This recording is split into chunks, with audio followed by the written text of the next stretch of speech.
हमारी और चश्मिश की सुलह हो गई थी फोन पर। अब कोई नाराजगी नहीं थी हम दोनों के बीच।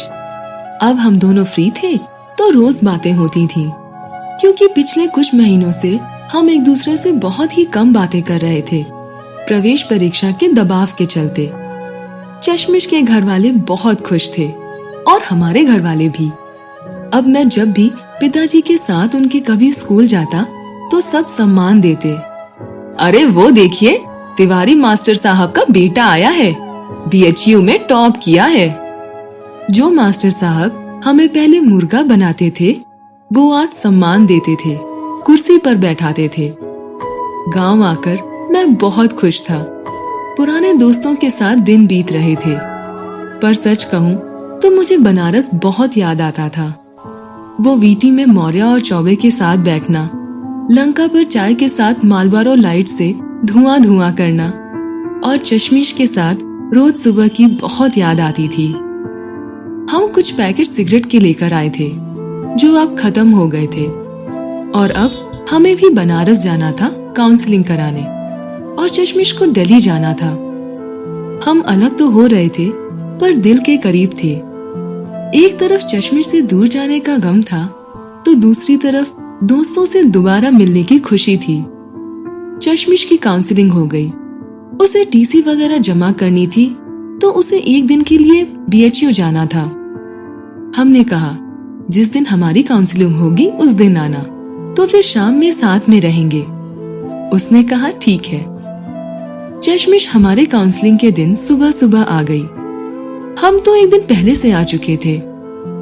हम चश्मिश को लेने गए। मौर्य ने भौजाई के यहाँ उसके रहने का इंतजाम करवा दिया था। 10 बजे वो भी डिपार्टमेंट आई। हम काउंसलिंग करा रहे थे। मैंने कहा 2 घंटे में फ्री हो जाऊंगा, तुम तब तक MMV और सेंट्रल ऑफिस से सब काम करा लो। उसने कहा ठीक है, फ्री होकर कॉल कीजिए। मैंने कहा ओके। 5वीं रैंक थी तो काउंसलिंग जल्दी हो गई और हम सब कुछ निपटा के पहुंच गए सेंट्रल ऑफिस। चश्मिश माइग्रेशन निकलवा रही थी। फीस जमा हो गई थी, 2 दिन बाद मिलना था। उसने कहा यार ये तो 2 दिन बाद के लिए कह रहे हैं। मैंने कहा कोई बात नहीं, मैं ले लूंगा, तुम चली जाना। आज शाम को उसकी ट्रेन थी 11 बजे। चश्मिश बोली तो क्या लखनऊ लेकर आओगे? मैंने कहा ठीक है, लेते आएंगे या पोस्ट कर दूंगा। चश्मिश हंसते हुए बोली लेकर आइएगा। मैंने कहा चलो कुछ खा लेते हैं, जोरों की भूख लगी है। उसने कहा ओह, तो जनाब आप भी भुक्कड़ हो गए हैं। हाँ, सब तुम्हारी ही संगति का असर है चश्मिश। ओके चलिए, मुझे भी भूख लगी है। मैंने हंसते हुए कहा तुम्हारे लिए ही कह रहा था। चश्मिश ने बनावटी गुस्से वाला मुंह बनाया। एक दिन के लिए आई हूं मैं, फिर भी आप मुझे चिढ़ाने में लगे हो। क्या करूं मैं जान, जब जब तुम रूठ जाती हो ना तो बहुत प्यारी लगती हो, और तुम्हें मनाने में जो मजा है वो किसी और बात में कहां। तो ठीक है, हम रूठे ही रहते हैं जब इतने प्यारे लगते हैं तो। मैं हंसने लगा। हमने वीटी में खाना खाया जल्दी से, क्योंकि हमें चश्मिश के साथ बहुत सा वक्त बिताना था। फिर मूवी के लिए गए हम दोनों। साहब मूवी कौन देखता है, आज हम पूरे हफ्सी ही बने हुए थे। एक डीप लिप लॉक किस की बात की थी। चश्मिश से पता नहीं कितनी ही ले ली, मानो लगता था कि अब कभी मिलना ही ना होगा हमारा और उसका। मूवी देखने के बाद हम दोनों घाट पर गए। गंगा आरती देखना चाहती थी चश्मिश। बहुत खुश थी आज। हम लोग दूर तो जा रहे थे पर एक दूसरे को अच्छी मीठी यादों से विदा कर रहे थे। गंगा आरती देखकर मैंने चश्मिश से पूछा कि कुछ खाना है, भूख है? उसने कहा जान भूख तो नहीं है, पर रात में लग जाएगी तो ट्रेन वाले मुझसे परेशान हो जाएंगे। मैंने बताया था ना कि चश्मिश को भूख बर्दाश्त नहीं होती है, वो रोने लगती है। हमने कहा चलो केरला कैफे चलते हैं, फ्राइड इडली खा लेते हैं और फिर तुम कुछ नमकीन बिस्किट ले लेना। उसने कहा ठीक है। केरला कैफे में आज काफी शांति थी तो हमें भी ज्यादा वक्त नहीं लगा और खाकर हम लोग कैंट स्टेशन के लिए निकले। पहुंचते पहुंचते 9:30 हो गए थे। अभी 2 घंटे थे हमारे पास, तो हम लोग बाहर ही बैठ गए। अच्छी हवा चल रही थी। चश्मिश के बाल लहराते हुए उसे परेशान कर रहे थे। वो बार बार बालों को कान के पीछे ले जाती और हवा के झोंके उसे आगे कर देती। चश्मिश हद से ज्यादा खूबसूरत लग रही थी और मैं हफ्सियों की तरह उसे देख रहा था। चश्मिश ने कहा, क्या देख रहे हो? मैंने कहा, तुम्हें।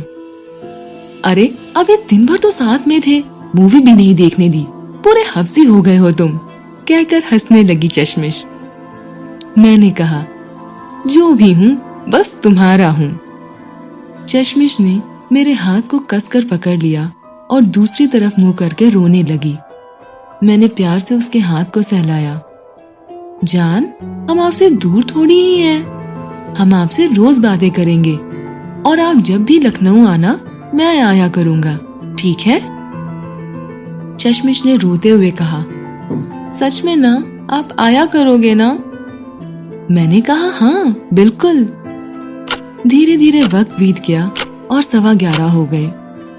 मैंने कहा, चलो अब चलते हैं, ट्रेन का समय हो गया है। घर फोन कर देना, आंटी परेशान है। 3 बार तो कॉल कर दी। उसने कहा, हाँ ट्रेन चलेगी तो कर दूंगी कॉल।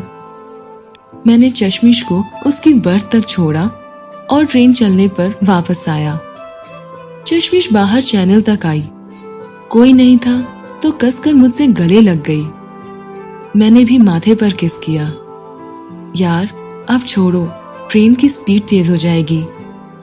उसने आंसू पोंछते हुए बाय कहा। चश्मिश की ट्रेन जा चुकी थी और मेरा दिल भी उसके साथ ही ट्रेन पर सवार था। बुझे मन से कैंट के बाहर आया और एक सिगरेट ली। पर आज कुछ अलग ही दिन था। कभी कभी हम 3 दोस्त एक सिगरेट से ही 2-2 सुट्टा मारकर काम चला लेते थे, पर आज तो लग रहा था कि डिब्बी ही धुएं में उड़ा दो। खैर, 2 सिगरेट पीकर खुद को संभाला और लंका आ गया दोस्त के रूम पे। रात थी जो काटने को दौड़ रही थी और ऊपर से ये बनारस की लाइट, उसमें मच्छरों ने जो सुरताल छेड़ रखा था सो अलग। किसी तरह रात कटी। सुबह चश्मिश को कॉल किया, वो भी लखनऊ पहुंच चुकी थी। 2 दिन बाद दिल्ली जाना था तो अब पैकिंग वगैरह में बिजी थी, लेकिन अभी हम पर असली हमला होना तो बाकी था। चश्मिश ने बताया कि उसके मम्मी पापा चाहते हैं कि वह दिल्ली जाकर अभी किसी छोटे मोटे कोचिंग में सिविल की तैयारी करे। अगले वर्ष जब बेस बन जाए तो फिर बाजीराव में तैयारी के लिए एडमिशन लेना है। फिलहाल तो मैं बहुत खुश हुआ कि चलो चश्मिश अब सिविल की तैयारी करेगी। पढ़ने में भी काफी अच्छी थी। उम्मीद थी कि वो मेहनत करे तो जरूर हो जाएगा। चश्मिश ने कहा, जानू आप भी तैयारी करो ना, अभी बेस तैयार करो, फिर पीजी के बाद दिल्ली आ जाना। मैंने कहा, हाँ पीजी के बाद आ जाऊंगा। मैंने उससे कह तो दिया, पर मैं जानता था कि मैं झूठ बोल रहा हूँ, क्योंकि मेरा कभी सिविल की तरफ रुझान ही नहीं रहा। पिताजी प्राइमरी में शिक्षक थे, हमेशा उन्हें सम्मान से जीते देखा था, पर जिंदगी भर उन्हें भी मलाल था कि वो अपनी गरीबी की वजह से आगे नहीं बढ़ पाए। पर इस मुकाम पर पहुंचने के लिए बहुत मेहनत की थी पिताजी ने। उनका सपना है कि जो वो ना कर सके वो मैं करूं, प्रोफेसर बनकर उनके सपने को मैं पूरा करूं। मैं भी बीएचयू आया तो इसी सपने के साथ आया, पर कभी किसी से कहा नहीं, चश्मिश से भी नहीं। हमने भी दूसरे दिन जाकर हॉस्टल अलॉट करा लिया और रूम में आ गए। राजा राम मोहन रॉय आज हमें सीनियर होने का एहसास दिला रहा था, पर बिरला की यादें थीं जो जहन से जाने को तैयार ही नहीं थी।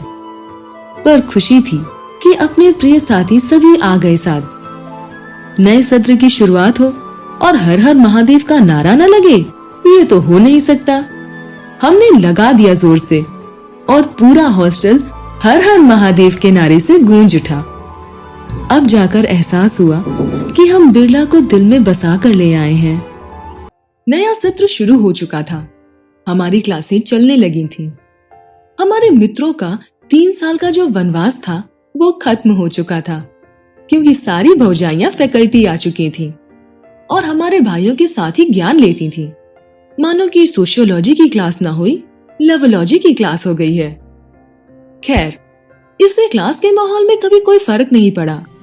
हाँ, अब हम लोगों को मुफ्त की चाय जरूर मिलती थी, क्योंकि हमारे प्रिय मौर्य जी भौजाई के सामने पूरी भौकाल में रोज बिल देते थे और हम चौवे के साथ चाय के साथ अब बिस्किट भी लेते थे। खैर, मौर्य जी का तो वनवास 3 साल में खत्म हो गया था, पर हमारा अज्ञातवास शुरू हो गया था, जो कब खत्म होगा इसका कोई निश्चित समय नहीं था। उधर चश्मिश भी जेएनयू के रंग में रंग गई थी। सिविल की कोचिंग में भी एडमिशन ले लिया था। कुल मिलाकर वक्त उसके पास इतना कम होता था कि अब हमारी बातें 10 बजे रात के बाद ही होती, वो भी कभी 10 मिनट तो कभी 20 मिनट। वक्त इतना तेजी से बदल रहा था कि मैं समझ नहीं पा रहा था। खैर, मैंने भी खुद को वक्त के साथ ढालना शुरू कर दिया। मैं भी खुद को बिजी रखने का पूरा प्रयास कर रहा था। अब लंकेटिंग वगैरह का भी मन नहीं करता था। आखिर जाता भी क्यों? चश्मिश तो थी नहीं कि उसके साथ लंका जाता। सिगरेट पीने की तलब होती तो अब हॉस्टल में ही चोरी से पीने लगा। मैंने भी टारगेट ले लिया था कि एमए पास आउट होने तक मुझे किसी भी हाल में जेआरएफ होना है और पीएचडी शुरू कर देनी है। चश्मिश से भी जब बात होती तो वो भी बोलती, राहुल खुद को बिजी रखो, पढ़ाई में ध्यान दो। मैंने कुछ दिनों से नोटिस किया था कि अब वो मुझे जानू बाबू कहने में हिचकिचाती है। मैं फोन रखते समय किस देता था तो वो देती भी नहीं थी। हाँ, मांगने पर असहजता से जरूर दे देती थी, पर अब उसकी ये असहजता मुझे खलने लगी थी, बेचैन कर देती थी। मैंने एक दिन चश्मिश से पूछा, क्या बात है, तुम मुझसे इस तरह दूरी क्यों बना रही हो? पहले तो चश्मिश टालती रही मुझे कि ऐसा कुछ नहीं है, पर मेरे बहुत जोर देने पर उसने बताया कि जब वो लखनऊ से आई थी तो उस समय उसकी मम्मी ने मेरी पिक उसके बैग में रखी किताब में देख ली थी, जिसमें वो मेरी बाहों में थी। घर में पूछताछ हुई तो उसने सब कुछ बता दिया। घर वाले मुझसे और मेरे घर वालों से बात करने को कह रहे थे, पर चश्मिश ने सब कुछ संभाल लिया, ये कहकर कि वो रिलेशनशिप खत्म कर देगी। उसके पापा ने उसे बहुत समझाया कि उसे अभी बहुत कुछ बनना है, सिविल सर्विसेज में जाना है, ये वक्त नहीं है इन सब बातों का। चश्मिश ने न चाहते हुए घर वालों की बात मान ली।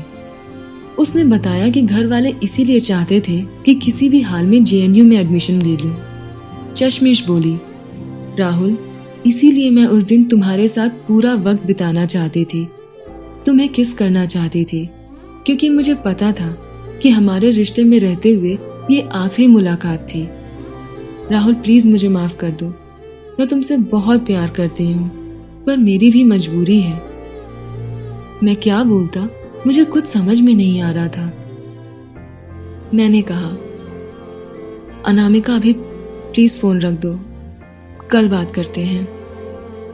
चश्मिश बोली, यार प्लीज इतना परेशान ना हो। मैंने कहा, नहीं परेशान नहीं हूं, पर मुझे कुछ वक्त चाहिए, इसलिए प्लीज अभी फोन रख दो। चश्मिश बोली, ठीक है, लव यू राहुल। मैंने कोई जवाब नहीं दिया और फोन रख दिया।